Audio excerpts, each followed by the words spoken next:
Hello, everybody, and welcome back to the Power of Story podcast. Today, we're speaking about finding yourself after divorce. This is a topic that touches many lives in profound ways. Divorce, it's a subject that often is met with a mix of emotions, pain, confusion, relief, and best of all, a hope for new beginnings. Joining us today is Sonia Couto, who has graciously agreed to share her personal journey through her divorce. Thank you for coming. I'm so excited to have you. And I'm going to start right off the bat. What was the most, Happy. you're welcome. What was the most unexpected thing you learned about yourself during the process of divorcing? And how has that discovery shaped your life moving forward? That's a good question. I That's kind of hard to answer because I didn't really know who I was after my divorce. And I mean, this is just personal. I'm not saying everybody goes through it, but I feel like when I was with my husband, my our lives became so intertwined that everything that I did was based on what he wanted and what he liked, and maybe vice versa. So when I started going through the process, I was very lost. I didn't really know who I was. And I'll give you a basic example.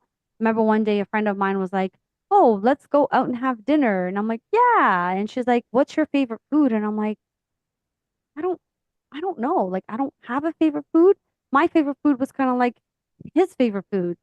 So and there's nothing wrong with that, but I didn't have something that was like personal to me that I really loved. So I had to go through that process of sort of rediscovering what side of the bed I like to sleep on, what time I want to eat at, what time I want to get up, when do I want to shower, midday, morning, night, you know what I mean? I had to go through that. And that was a really fun process, to be honest. How old were you when you got married? And did that have an effect with becoming, Yeah. having that connection, so that tight connection that you lost yourself and just, Yeah. became one So person? Yeah, so growing up, I didn't date. I didn't have boyfriends. I wasn't allowed to date. So I met my first boyfriend at 19 and I got married to him at 20. So I do think that has an effect on what I just said because and to answer your question, yes, it did because that was like the very early stages of growing and learning who you are and a Become lot of young girls adult. at that age were like dating different people and experiencing different personalities and likes and dislikes. I didn't get to do that. I got to do that with someone else, which sort of took away from that experience that most 20-year-olds have. And how did you navigate with the feelings of loss? Let me explain that. Losing your identity in a way, right? Like, Yeah. did you have to go back to that 19-year-old and be like, what would she like? Or did you just restart from whenever it stopped? You know what I mean? Yeah. No, I went back. I went back and thought a lot about how I was like when I was 14, 15, 16. And I tried to remember, I remember that at that age I was very tenacious and I was kind of like scrappy because I was the middle child. And I did have like a scrappy personality. And I think that sort of stayed with me, but I lost a lot of that. And going through that journey, yeah, I did think a lot back. I wanted to go back to the person I was prior to meeting my ex and getting married, but that was really hard to do because I got divorced at 31 and I had changed so much and so much had happened in my life. So I just sort of had to rediscover everything about me, to be honest. And I couldn't go back to who I was prior to meeting him because I was so young at the time too. And I was also in an environment that I didn't really get to be fully myself. So it was really a discovery journey for me. Yeah, well, that's awesome. And actually, that kind of lines up with the next question I have. What were some important lessons that you learned during that period about self-discovery? It was so hard. Yeah, that was such a hard time. I, I, I had to learn how to be a little selfish and I had to learn how to be with myself by myself and live by myself. I remember the first time I moved out to my first apartment, my friend came and slept over because I'm like, oh, I've never like been in a house completely alone without, somebody You coming went with me. from family life to married life. And So then never alone. never alone. So now that was the hardest thing. And then I think like a couple days in, I was like, man, I really like this. Like, this is good. And I'm so thinking I don't have to cook for nobody. I don't have to tell anybody where I'm coming, what time. yeah, and I can cook what I want to eat, not what someone else wants me to eat. Or, you know what? I'm not cooking. I'm gonna order out. Now, so obviously going through a divorce is very painful. It's not just painful for you that's in it. How did that affect family, friend? And did it change? So this self-discovery, did it change your relationship and how you started seeing other relationships? Yeah, definitely. I mean, to start off with family, the the hardest part for me was that like I have a big family and I love my family and I've always been somewhat close to my family. While I was divorced, while I was married, I was a little bit further, but the divorce actually got me back to being closer with my family, where I got to go whenever I wanted to go see them, not when it was scheduled and it was convenient. So I started spending a lot more time with my family. The sad part of it was that I adored his family and they became my family. And the dynamic that I had with his family was very different than my family because I grew up with my family. They knew me really well. The dynamic with their family was where I got to be something else and his family sort of cut me off. And so I lost that. Nobody called me, nobody checked on me. And I went from having, these two big families to just having my regular family. And that was great. But that was one thing that I really missed and I was heard about for many, many years was the fact that his family didn't care, didn't reach out. And I understand they're his family. They should be with him. It took me a while to sort of figure that out because in my mind it was like I didn't do anything wrong. Why aren't they talking to me? Now I understand, you know what I mean? It's like it's the right thing to do. If my family had, still continued speaking and hanging out with him, I probably would have been a little bothered by that. But at the time I was so hurt, I didn't really think about it. Yeah. And it was also, I'm thinking familiar. You were, these were the people that you were married for what, 11, 10 years? Yeah. So for that amount of time, you were doing things together, Mother's Day, Father's Day, birthdays, right? Like Hanging out. So yeah, they are your family. Right? So I it's, adored his mom, like, and she adored me. Like, she taught me how to cook, and I already knew how to speak Spanish. They were Spanish Latino, and I already knew how to speak Spanish. But she always took the time to, if I said something and I didn't pronounce it right, she would correct me just to help me be better at it. And like, we would cook together. Like, it was just a very nice environment, and I really missed that when I finally decided to end the marriage. That was I didn't miss him, but I really missed his family. and this is a personal question, obviously. What, when, when was the moment that you looked at yourself and you're like, I need to leave this Yeah. relationship Was before I no longer exist? Like, I'm just saying yeah. yourself. It Was was there a pivot moment? Was there like a wake up call? yeah, it was 5 years prior to actually getting divorced. And it was just we sort of had this fight, this thing, and when you fight, people say that when you're drunk and when you fight is when you say things you don't mean. I disagree with that. I think that when you're angry and if you've been drinking, that's when you actually say what you're feeling because it's the only time you have guts to do it. And him and I sort of like we were having a fight and we were angry and we said things that we meant that we would never normally say to each other because you don't want to hurt each other's feelings. But when you're mad, you don't care.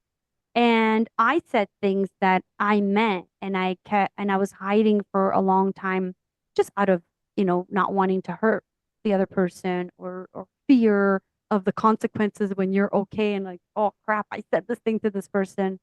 And a lot of that happened for a while. And so I realized that I think inside I always knew I was never going to end up with him. And that was also one of the reasons why I didn't want to have children with him. I just inside in my gut, I started very early in the marriage realizing that we were very different, and I was giving up a lot of myself to stay in that marriage. I gave up, career. I gave up a lot of my time with my own family to be with his family because that's what he wanted. And I gave up a lot of myself to, I'm trying to say this the nicest way possible. Um, you know, I was with someone that was very insecure. And when you're with someone that's very insecure and you're not, you start becoming insecure in order to cater to that person and not hurt their feelings about everything. So So I you're stopped, walking in eggshells. yeah, you're on all the time. So I remember the 5 years that I was talking prior, I found myself just in a dark box where I was like, I sort of realized I'm not living for me. I'm living for someone else. And I'm walking on my tippy toes on eggshells to constantly please this person. And then one day in a fight, he said something to me, and that's when it clicked. And, I met him when I was 19. I'm now in my late 20s, and we're starting to have more and more fights. And I'm changing, right? I'm not 19 anymore, and I'm trying to like build a career for myself because it's something I want. And he said something to me, and he said to me, and we were having a lot of problems, and he said, everything will be fine between us. And sorry, I should mention that I told him we should go to therapy and deal with whatever's going on. And he said to me, the best way to deal with all this and make sure that everything goes back to being normal and that we're okay is for you to go back to being the person that I met. And that's when I realized right there that it was never going to work out because you can't go back to be a 19-year-old. You're supposed to, as individuals, as people, we're supposed to grow and learn and become better versions of ourselves. And I realized in that moment that I was never going to be able to achieve that. I was always going to have to stay in this box Yeah. and continue walking on tippy Or toes, stay small. stay small. Now, I did discover that when I would leave the house in the morning to go to work, I got to be myself, but Hmm. then I had to turn that off to go home again. And that was exhausting. And it started messing with my brain. And it started creating thoughts and feelings that I didn't like. It was like I literally had to, I was two different people. So you became around your husband, you became a husband pleaser. Yeah. Yeah. I Yeah, guess a so. husband pleaser, which is not a way, first of all, that's not what marriage is, right? Because you're Yeah. supposed to flourish, one, as a marriage, and you're supposed to water each other, right? So Yeah. when one's growing, the other one is growing, and you know consistently you're doing it together, right? And Yeah. you're happy about it, and it doesn't mean you're not gonna have arguments and disagreements, but at the end of the day, you want to see somebody grow, because I think when things don't grow, just like we see outside in flowers and plants, They start things to they die. die, right? They shrivel and they die. So either they grow or they die. So I'm thinking that that's probably at the end how you were feeling, right? It's Yeah. either I grow, I leave, or I'm going to die here Yeah. and Because not at do the same anything. time, like you're saying, I'm not being watered, but I'm watering Yeah, him. yeah. Right. So now I'm just drying up like an old prune. Mm-hmm. And Mm-hmm. I think even I became older. I acted older. People who know me now and knew me then, they tell me all the time, like I looked older, I looked stressed out, but I also I acted a certain way because I wasn't happy. In fact, I was miserable, right? Course. And then that itself, and again, it would probably affect you at work. It would probably affect you with your other relationships, with friendships, Yeah. and et cetera, et cetera. Now, looking back on your journey, what advice would you offer today to anyone who's listening? And maybe they're on that 5 year mark and they're like, what do I do?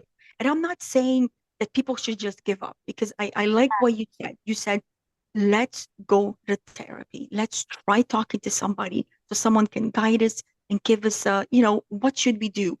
Communication, open communication. Because like you mentioned, sometimes you're just so afraid to hurt people's feelings, right? Yeah. So afraid to be hurt because they might say something that you're going to be hurt. Yeah. So looking back, what would you tell that person that's on that spot? Oh, it's so hard. I wish I could say like a million things, but when you're in the moment, it's like if I could like if you're with the right partner, you have to like there's give and take in everything that you do in every relationship, right? If if you have a partner that's willing to work with you, then do the work. Go to therapy, have conversations, talk about it. But what advice do I give to someone that was in my situation? I I wanted to make it work, even though I knew I didn't really want to be in the marriage anymore. But I grew up in an environment where I didn't want to be divorced. That's not the wish I had for myself. I always imagined I would be married to him forever, no matter what. But there comes a point where the other person has to be willing to give. And if they're not willing to go outside of their comfort zone to meet you halfway, it's almost impossible. So I think the advice I would give would be to someone in my situation where they have a partner that's not willing to budge, be selfish. Be selfish and think about yourself. I felt so guilty for so many years about leaving that marriage because I'm the one who wanted out of it. And I sort of initiated it. I never said I want a divorce because I felt so guilty about it, but I pushed it enough that at one point we came together and said, this isn't working. And we both mutually agreed to it, although he did not want out of the marriage. But I had to come to terms with, you know, think about me being 40 and 50, and who am I going to be if I stay in this situation? Yeah, that's not much of a life. And we only live once. Is this really the way I want to go down just because I don't want the shame of being divorced? I don't Yeah. want the shame of people saying, I told you so. I told you not Or to marry me. you feel that something. And the failure. And then there's the fear. I've just grown up with so much fear that I don't even know why I was fearful. I was just fearful about what? Oh, but I was fearful about something. So there was all like these insecurities and fear and shame Hmm. that Hmm. came along with it that I had to just step back and be a little bit selfish for myself and say, no, I deserve better. I deserve to live the life of my dreams, whether that's with someone else or alone. And I also had to tell myself, this isn't fair to me. Hmm. And I think that's the only advice I can give to someone who might be in a similar situation at that 5 year mark is like, listen to yourself, your instinct, your body will give you a lot of signals if you're not with the right partner. Yeah. And be a little selfish. I Yeah. know that might sound a little like, oh, no, that's so mean, but like, it's okay to be selfish every once in a Yeah. while. Yeah. Yeah. Well, and you're saving your life. You're saving your life. And in Yeah. the end of it, you're setting him free in a way, right? Because, Yeah. right. So you're saving your life, you're setting him free, and you're just moving on. Now, one last question. How is your love life? Like, was that, or did that, because sometimes it has such a negative impact in someone's life. Yeah. Takes another few years, right? You, like you said, you like being alone, and it's awesome to just come in and out when you want to. Did that divorce, did that marriage have an effect on, this is what I want again? You know what I mean? Like, I want to fall in love, and or are you afraid of the idea of falling in love again and falling in that trap? And Yeah. ah, It's a little bit of both. I mean, I love having my independence and my freedom to do whatever I want. And I think my career has flourished because of that. hmm, At the same time, I'm open to finding a partner. I don't really dream of ever getting married again, but I'm open to finding a partner. My only thing is like I I can't attract the same type of person. I refuse to do that. So if I meet someone and those red flags, everyone has red flags. Mine are very specific and mine are a representation of that person. I don't want that. And even if someone checks off 9 out of 10 boxes, if that box number 10 is a deal breaker for me or is really important, I'm not willing to compromise because it's not a necessity. to be Yeah. with someone. It would be lovely, it would be wonderful, but it it I'm just not willing to go down that path because I've been down that path and it just didn't work out. So yeah, maybe you're right. Maybe I am a little, that obviously had an effect on me personally because I'm not even willing to entertain anybody that's similar. Yeah. Yeah. But at the same time, I think that's also being part of me that's being selfish, or I'm really happy. I'm really content with myself. I've been Or able to, you know what you want, and there's yeah, nothing wrong with that. Like I know what I want, and I deserve that. yeah. And people are always like, oh, you don't want to die and be alone, or you don't want to be old and be alone. I struggled with that for so many years, and I forced myself to date people that I didn't like because the pressure of dating. All my friends were dating, getting engaged, getting married, and I'm the only one who's single. Or, my mom would say things like, oh, you're doing so well, but if you had a partner, I wouldn't worry about you as much. So there was a time in my life where I felt all this pressure of like, I gotta find a dude. I can't be alone. Like everyone around me is, I'm gonna be alone. I'm gonna be this woman that's alone. And I just like, I started going to therapy and I started really like focusing on, I was alone. Sorry, when I say I was alone, I lived alone. But there's there's a difference between living alone and being alone and being able to be alone and be happy. Exactly. And I Yeah. had to do the work to learn how to, I don't want to sound like all wishy gushy, but I did have to do the work to learn to love myself because at the end of the day, I didn't really know what self-love was. And I just did the work to really put myself in a really good place. Like I have no drama in my life in general. I try not to. I go home to my cat every night, who I get to cuddle with, and just I have a job and a work that I love. I have friends that love me, and I get to spend time with. Like I'm so content that anybody that's going to come into my life, they're going to add to that happiness, not Yeah. add drama or bring. I And I I just I have no time for that. and I think that's the key is being learning to be happy, finding a path to be happy with, because sometimes that's why we as human beings we do, well, if I date somebody, or if I marry somebody, or if I have kids, I'm gonna be happy, or I'm gonna do this, I'm gonna Yeah. feel better, or I'm gonna finally feel something, or I'm gonna finally achieve something. But When it's like, you know what right? you're doing there. You're depending on someone else for your Mhm. own happiness. And that's a lot of pressure on the other person, Yes, that's true. right? And like that's a lot of friction. Like it's like going to someone and like, please fix me. Like you Mm. can't do that. You need to fix yourself. I think I'm at a point in my life now. Listen, I'm not perfect.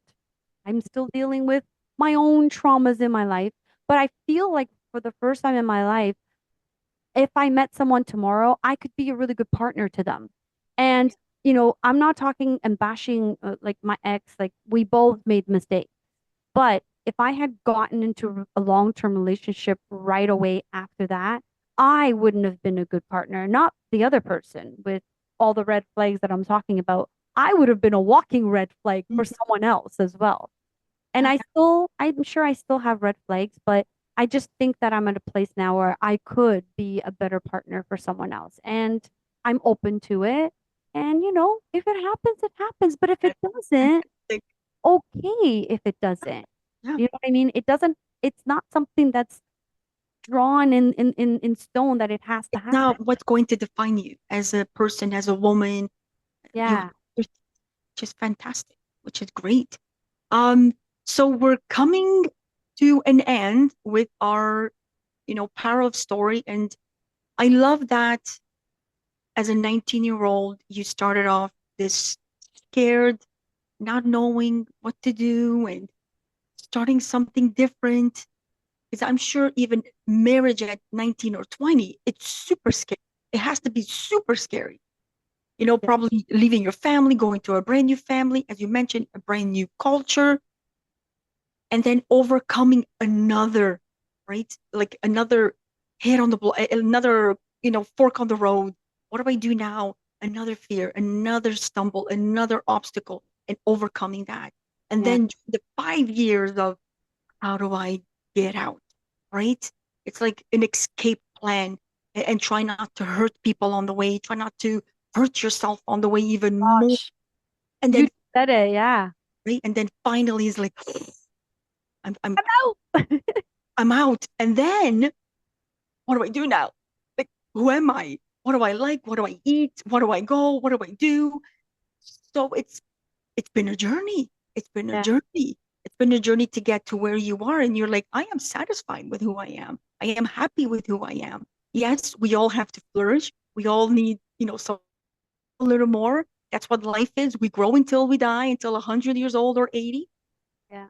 But that's the key. And I'm so happy to hear that on your story and to hear that the stigma around divorce, that it's like, oh, you failed or you didn't do something wrong, or sorry, you did something wrong. That it's not. It's just Yeah. two people that just don't click, or you get married for the wrong reasons, Yeah. right? Or you outgrow each other. Or you outgrow each other, right? The marriage is something that's beautiful. Yeah. Communication is key, but also individual happiness, individual self-love, that has to be planted, that has to be rooted, like you said, before even starting any other relationship at all. Is there anything else that you want to add before we leave? A big, Yeah. I just want to say, I think it's wonderful when I see couples where they both have their independence and they trust each other.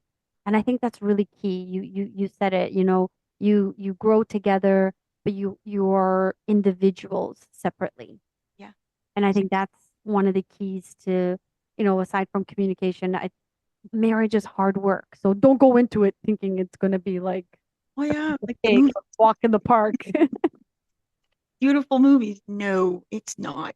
It's No. lots of work, lots of work. Yeah. Well, Sonia, thank you so much for joining Power of Story. This is, I love this conversation, and I truly hope that someone who has been listening, that has been feeling what you have felt, maybe found that courage inside and let that tiny little voice get out so that they can also find happiness and freedom like you did.